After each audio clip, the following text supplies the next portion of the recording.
নমস্কার, আমি মৌমিতা। একটা গল্প বলি শোনো চ্যানেলে আপনাকে আবারও স্বাগত জানাই। আজকের উপস্থাপনায় আপনি শুনবেন শ্রদ্ধেয়া লেখিকা আশাপূর্ণা দেবী রচিত একটি ছোট গল্প, বসন্ত বিদায়।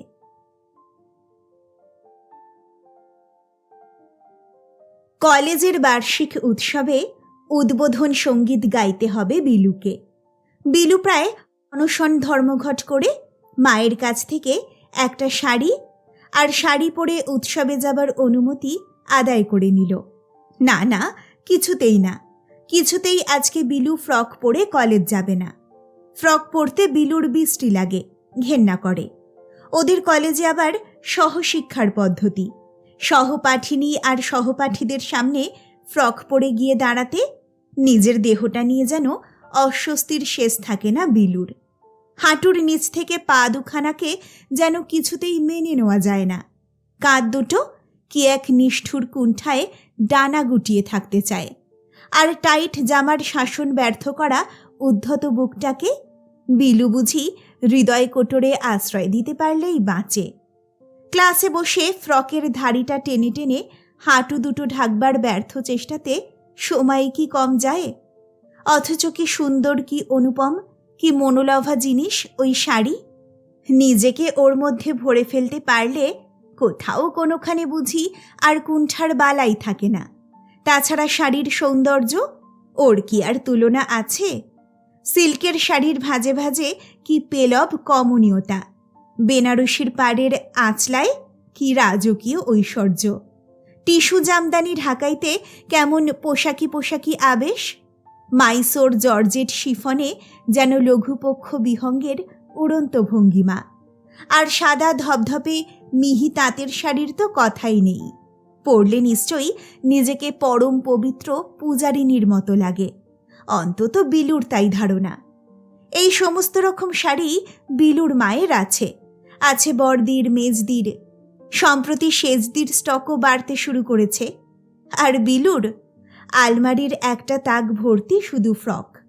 এতগুলো পরে শেষ করতে যে বিলুর প্রায় 50 বছর লেগে যাবে তাতে আর সন্দেহ কি?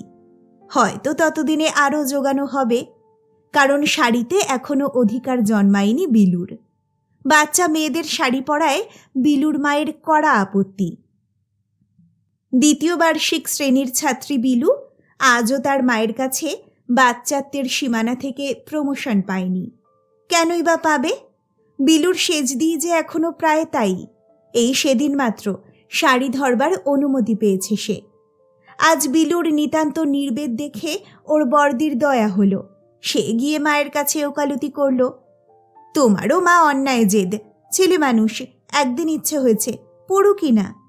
মা গম্ভীর মুখে বললেন, ছেলে মানুষ বলেই তো। ছেলে মানুষের এমন পাকামি ইচ্ছেই বা হয় কেন? এ বয়সে হাসবে, খেলবে, ছুটবে, ফ্রক পরায় স্বচ্ছন্দতা কত, তা নয় জবরজংয়ের মতো শাড়ি জড়িয়ে।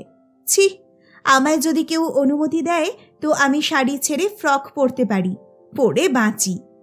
বলতে গিয়ে হঠাৎ মায়ের গম্ভীর মুখের রেখায় এক ছিটে হাসি উকি দিয়ে বসল, হয়তো সেই অপরূপ মূর্তি কল্পনা করে। আর সেই দুর্বলতাটুকুর অবসরে হেসে উঠল নীলু। বলল, স্বচ্ছন্দে মা, স্বচ্ছন্দে, আমরা এ প্রস্তাব সর্বান্তকরণে সমর্থন করছি। মা আবার গম্ভীর হলেন। তুমি বুঝছো না নীলু, বিলুরে একদিনের শখ নয়, অনেক দিন থেকেই শাড়ি ধরবার জন্য ও একেবারে অস্থির। কেন? মনের মধ্যে কতগুলো পাকামির উদয় হলেই এই রকম শখের ভূত ঘাড়ে চাপে। একদিন শাড়ি ছুতে দিলেই ও নিশ্চয়ই রোজ বায়না নেবে। নীলুর মন থেকে বিলুর বয়সের স্মৃতি হয়তো অনেক দিন মুছে গেছে, তাইও কেবলমাত্র অনুকম্পার দৃষ্টিতেই দেখছে বিলুকে। সেই দৃষ্টিকোণ থেকেই বলে, তোমার যেমন দুশ্চিন্তা, হাঁটতে গিয়ে যখন পায়ে পায়ে জড়িয়ে যাবে তখন নিজে থেকেই বলবে, ছেড়ে দে বাবা, কেঁদে বাঁচি। ওসব কিছু না, আজ একটা ফাংশন রয়েছে, একটু নতুনত্ব করতে ইচ্ছে হচ্ছে, এই আর কি। বেশ, পড়ুক, কিন্তু বিলু মনে রেখো, মাত্র এই একদিন, রোজ রোজ এরকম বায়না নেওয়া চলবে না। আলমারি খুলে নিজের শাড়ির ভাণ্ডার থেকে একখানা শাড়ি বেছে নিতে অনুমতি দিলেন বিলু জননী। আর বিলুকে পায় কে? হালকা কমলা রঙের সিল্কের শাড়ি একখানা বেছে নিল সে, আর শাড়িখানা গালে ঘষে ঘষে হাত বুলিয়ে বুলিয়ে অনুভব করে নিয়ে খুশিতে উপচে পড়ে সাজতে বসল। অবশ্য উপদেষ্টার পদটা বর্দিই নিল, সুন্দর একটা ব্লাউজও ধার দিল। গুছিয়ে পরে নেওয়ার পরে পিঠের আঁচলটা কাঁধের উপর দিয়ে ঘুরিয়ে নিতেই বর্দি হেসে বলল, এই বোকা মেয়ে, বুড়িদের মতো জড়ভরত হচ্ছিস কেন? আঁচলটা টাইট করে কোমরে জড়িয়ে নে। বিলু প্রতিবাদ করে ওঠে, না না, কেন, এই তো বেশ। যেন এতদিনের নিরাবরণতার প্রতিকার একদিনেই করতে চায় বিলু।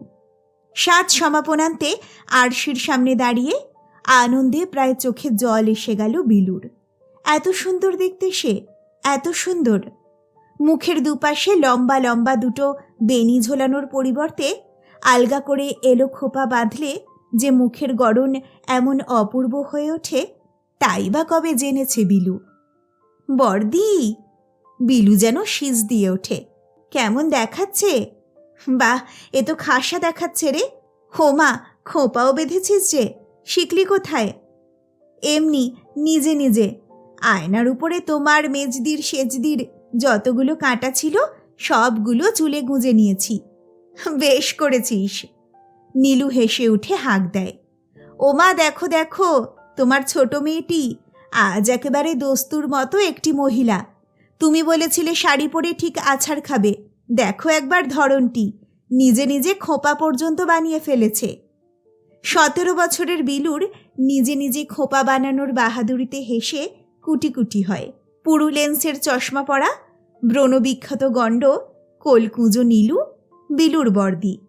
মা কিছু বলার আগেই হুড়মুড় করে বেরিয়ে গেল বিলু, যাতে না মা দিদিদের সামনে শাড়ি পরে স্মার্টনেসের অভাব পরিলক্ষিত হয়। বিলুর মা ওর চলে যাওয়ার পথের দিকে তাকিয়ে একটা নিঃশ্বাস ফেললেন। ওরা কেমন করে বুঝবে মায়ের অস্বস্তি কোথায়? আগেকার আমলে মেয়েদের এত লেখাপড়ার চাষ ছিল না, তবু কথার জোরেই আইবুড়ো মেয়েকে অনিশ্চিতকাল ধরে 12-13 সীমানায় আটকে রাখা যেত। চোখে আঙুল দেওয়া জ্ঞাতি প্রতিবেশিনীদের কাছে হিসেবের গোঁজামিল ধরা পড়ে গেলে কোঁদল করে জেতাও যেত। কিন্তু এখন যে সে পথে চাবি পড়েছে। কলেজে পড়া মেয়েকে 12-13 ধরে রাখবার উপায় কোথায়? তাই খাটো বয়সের সীমারেখার মধ্যে ধরে রাখবার ব্যর্থ চেষ্টা চলে খাটো ঝুলের ফ্রক পরিয়ে। আরও একবার নিঃশ্বাস ফেললেন বিলুর মা। নীলু, ইলু, মিলু, 3 জনের নিচে বিলু। এখন থেকেই ওর ওই ঝকঝকে তলোয়ারের মতো ধারালো দীঘল ছাদের তনুটিকে শাড়ির শানপালিশে ঝলসে উঠতে দিলে চলবে কেন? যতক্ষণ ফ্রকের ছায়ার অন্ধকারে পড়ে থাকে ততক্ষণই ভালো। জলের মতো মুখস্থ গান হলেও গানের বইটা সামনে রাখা ফ্যাশন। একখণ্ড গীতবিতানের জন্য লাইব্রেরি ঘরে যেতে গিয়ে দাঁড়িয়ে পড়তে হলো বিলুকে। একটা স্বরলিপি বইয়ের পাতা উল্টাতে উল্টাতে নিরঞ্জন বেরিয়ে আসছে ঘর থেকে। লাইব্রেরিতে যাওয়া আসার সূত্রেই নিরঞ্জনের সঙ্গে আলাপটা বেশি। আলাপ থাকলেও বিলুর অবশ্য মনে হয় ছেলেটার বয়সের তুলনায় একটু যেন বেশি সাবালক সাবালক ভাব। বিলুকে আপনি বলে কথা বললেও বিলুর প্রতি তার যেন একটু সস্নেহ করুণা। আজ কিন্তু ব্যাপারটা ঘটে গেল সম্পূর্ণ অপ্রত্যাশিত। বিলুর পায়ের শব্দে মুখ তুলে তাকিয়েই নিরঞ্জন যেন চমকে গেল। তারপর হঠাৎ বলে বসল, অপূর্ব। বিস্ময় আর প্রশংসার অদ্ভুত একটা দীপ্তি ফুটে উঠেছে ওর চোখে। অপূর্ব! বুকটা কেঁপে উঠল বিলুর। একটু আগেই ওকে দেখে নন্দিতা চেঁচিয়ে বলে উঠেছিল, ও বাবা, এ যে একেবারে নবকলেবর, সত্যি কি ফাইন দেখাচ্ছে রে তোকে, মার্ভেলাস। কই, তখন তো এমন বুক কাঁপা অনুভূতি হয়নি। কিন্তু তা হবে কেন? নন্দিতার মুখে চোখে তো এমন অপূর্ব একটা দীপ্তিও ফুটে ওঠেনি। আর উঠলেই কি, কিন্তু বুক কাঁপলেও বাইরে সেই কাঁপন প্রকাশ করা চলে না। তাই অবোধ অবোধ মুখে বলতে হলো বিলুকে, কি অপূর্ব? আপনি? আমি অপূর্ব? ও হো, বুঝেছি বুঝেছি। চকলেট পাওয়া খুশির মতো হাসিতে ভেঙে পড়ে বলে বিলু। শাড়ি পরেছি বলে বলছেন কেমন? তাহলে বরং অভূতপূর্ব বলুন। অনেকটা হাসতে হয়, পাছে বুকের ধুকপুকুনিটা শুনতে পাওয়া যায়। হাসছেন মানে? নিরঞ্জন গাম্ভীর্যের ভূমিকা নিয়ে বলে, আপনার রীতিমতো শাস্তি হওয়া উচিত। শাস্তি? হ্যাঁ, রীতিমতো শাস্তি। এতদিন শাড়ি পরেননি বলে। শাড়ি পরিনি বলে শাস্তি পেতে হবে? ভারী মজার কথা বলেন তো আপনি। মজার মানে? সত্যি কথা। আমার মতে নিজেকে খারাপ সাজে রেখে দেওয়া দস্তুর মতো অপরাধ। শাড়ি পরে আপনাকে এত ভালো দেখায়, আর আপনি... পুরুষের প্রশংসা কি এমনই ভয়ঙ্কর জিনিস? তাতে এমন দিশেহারা করে দেয়। কিন্তু দিশে হারালে চলবে কেন?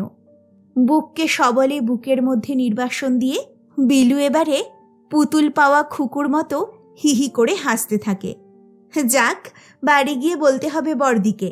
বড়দি তো জবরদস্তি করে একখানা শাড়ি জড়িয়ে স্রেফ পুঁটলি বানিয়ে দিল আমায়। বলে ফ্রক পরে আবার ডায়াসে বসে গান গাইবি কি? কেউ দেখতেই পাবে না। একটা শাড়ি টাড়ি পরলে তবু লোকের চোখে পড়বে, লোকে মনীষী বলে গণ্য করবে। বলবো গিয়ে বড়দিকে। নিরঞ্জন তেমনি গম্ভীরভাবে বলে, ঠিকই বলেছেন আপনার বড়দি। শাড়ি পরে বড্ড বেশি চোখে পড়ে যাচ্ছেন। চোখ সরানোই শক্ত হয়ে দাঁড়াচ্ছে। বাবারে বাবা, কি সাংঘাতিক মজার কথা যে বলেন আপনি। হাসতে হাসতে কপাল ব্যথা হয়ে ওঠে বিলুর। হারে, ওদিকে যে দেরি হয়ে যাচ্ছে। কোথায় দেরি? এই তো সবে তবলচিদের পায়ে তেল দেবার জন্য লোক পাঠানো হলো। এখনো ঘণ্টাখানিক নিশ্চিন্ত হয়ে গল্প করা চলে। বাহ, বেশ আছেন। আমার বলে একটা গানও মুখস্থ হয়নি, একটা গীতবিতান নেব। কোন খণ্ডটা? কোনটা? দ্বিতীয়টাই বোধহয়, দেখে নেব। আসুন আসুন। অগত্যা গুটি গুটি নিরঞ্জনের পিছন পিছন যেতে হয়। বইটা বাঁচতে সময় যায় খানিকটা। কিছুটা নীরবতা, কথার চাইতে সেটা আরও ভয়ঙ্কর। নীরবতায় যেন পায়ের তলার মাটি সরতে থাকে, ধরবার খুঁটি খুঁজে পাওয়া যায় না। শুনুন। কি? আমার একটা অনুরোধ রাখবেন? কি অনুরোধ? যাবার সময় চা খাওয়ার দলে ভিড়তে হবে? আবার বিলুর চোখে অজ্ঞতার অন্ধকার। ও কথা কে বলেছে? বলছি দোহাই আপনার, ভবিষ্যতে আর কোনোদিনও ফ্রক পরবেন না। ফ্রক পরব না? ও মা, কি কাণ্ড! কারণটা কি বলুন তো? কারণ? কারণ কারণ ওটা একেবারে অসহ্য। আজ থেকে শাড়িই বহাল রাখুন, লাল, নীল, সবুজ, সাদা, যা খুশি। ওরে বাবারে! দুচোখ যেন ভয়ে বিস্ফারিত হয়ে ওঠে বিলুর। শাড়ির আঁচলটা হাতের মুঠোয় পিষতে পিষতে দারুণ অস্বস্তির একটা ভঙ্গি করে বিলু বলে ওঠে, তাহলেই গিয়েছি আর কি। তাহলে আমার হাঁটা চলা, খেলাধুলো সব খতম। উফ, একদিনেই যা জ্বালাতন লাগছে, নিজেকে ঠিক একটা পুঁটুলি মনে হচ্ছে। কতক্ষণে যে বাড়ি গিয়ে ছেড়ে ফেলে বাঁচবো তাই ভাবছি। বাবা, কি করে যে লোকে 22 হাত একটা শাড়ি জড়িয়ে কাজকর্ম করতে পারে। আপনিও পারবেন। শাড়ির সোনার কাঠির ছোঁয়ায় ঘুমন্ত রাজকন্যা জেগে উঠবে। আরে বাস, কি আবোল তাবোল বকতে শুরু করলেন আপনি। রাজকন্যাই বা কোথায়, সোনার কাঠি বা কি? কিছুই তো বুঝছি না। নিরঞ্জন হতাশ সুরে বলে, সত্যিই কিছু বুঝছেন না? কি মুশকিল! 5-7 বছরের খুকি বুঝি আশ্রয় নিয়েছে বিলুর মধ্যে। কি করে বুঝবো?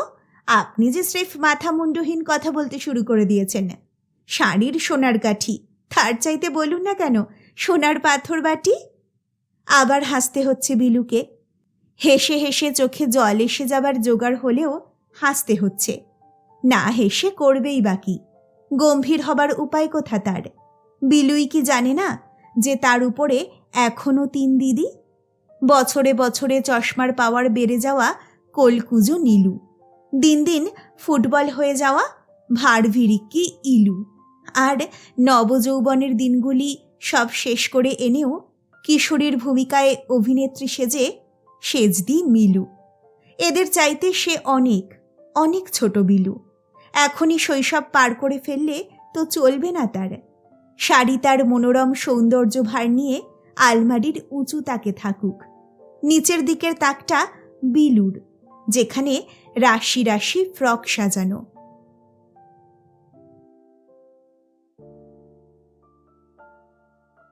শেষ হলো আশাপূর্ণা দেবী রচিত ছোট গল্প বসন্ত বিদায়।